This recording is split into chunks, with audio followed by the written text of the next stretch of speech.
Good morning, and wishing you a wonderful Wednesday. Welcome to today's episode of Morning Wealth. We're talking about three things today. Meme stocks won't stop, Bitcoin ransom recovered, and Berkshire takes a stake in Nubank.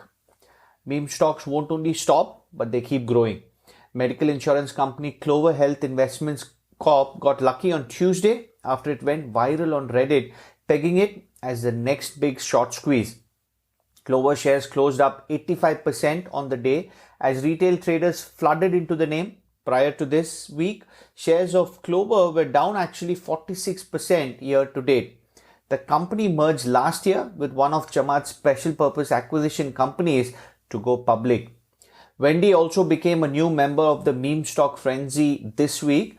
The Frosty maker saw its shares soar as much as 28% higher in intraday trading on Tuesday after favorable mentions on Reddit. Other meme stocks like GameStop will be reporting earnings tomorrow, and they continue to rally as well. But fundamentals aren't dead. After posting better than expected earnings after the closing bell on Monday, e-styling company Stitch Fix and semiconductor company Marvell Technology finished up 12% and 5% respectively on the day. Inflation concerns continue to temper the market overall though. US indexes were mixed. The Nasdaq was up about 0.31%. The S&P found it eking out a gain of just 0.02%, and the Dow was actually down by about 30 points.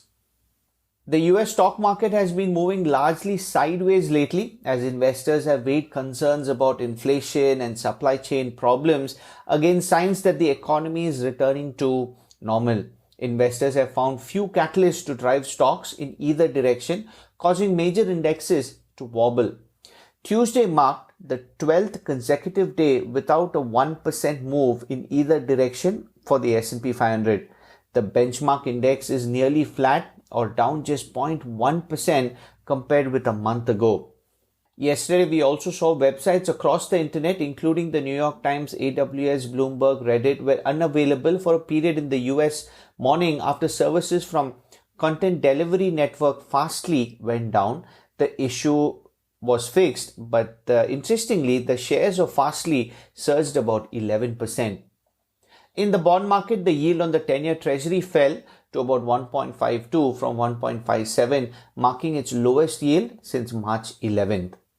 No doubt the most interesting story yesterday was the ransom recovery that happened. The Justice Department said yesterday that it had traced and seized much of the ransom that a major US pipeline operator paid to Russian hacking collective last month. The ransomware attack shut down the Colonial pipeline for about a week, remember, prompting fuel shortages and price spikes until the company paid the hackers more than $4 million worth of Bitcoin. But federal officials said that the new FBI task force had recaptured most of the Bitcoins by, in essence, hacking the hackers. Bitcoin transactions are anonymous but not untraceable, and this is an important development, so listen in.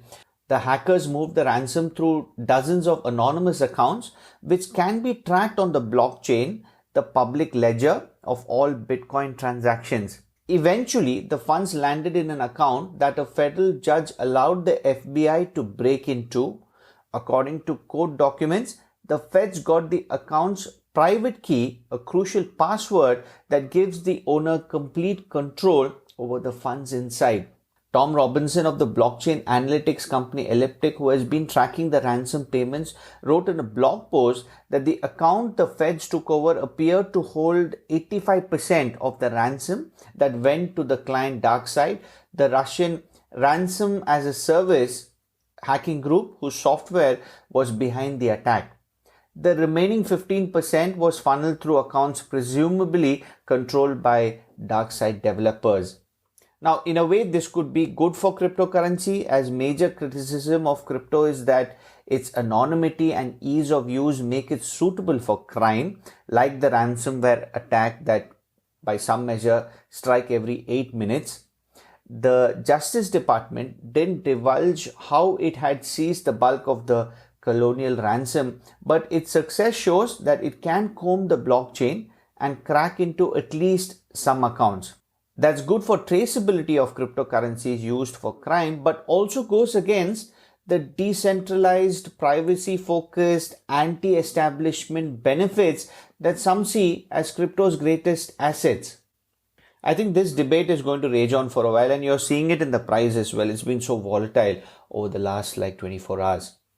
Rounding off today's episode with some corporate developments, Berkshire Hathaway agreed to purchase a 500 million stake in Nubank, valuing it at 30 billion. The Brazilian fintech was valued at 10.4 billion in 2019, the year it started expanding outside its home market to become the world's biggest standalone digital bank. Honeywell plans to spin off its quantum computing unit and merge it with Cambridge Quantum. Honeywell will invest about 300 million and own 54% of the new firm, which may seek to go public as well. Lastly, Coinbase was rated underperformed by Raymond James, which warned the cryptocurrency exchange is likely to face fee compression over time. It's the first time that a sell rating has been given for the company. That is the update. Stay safe and healthy, and I'll speak to you tomorrow.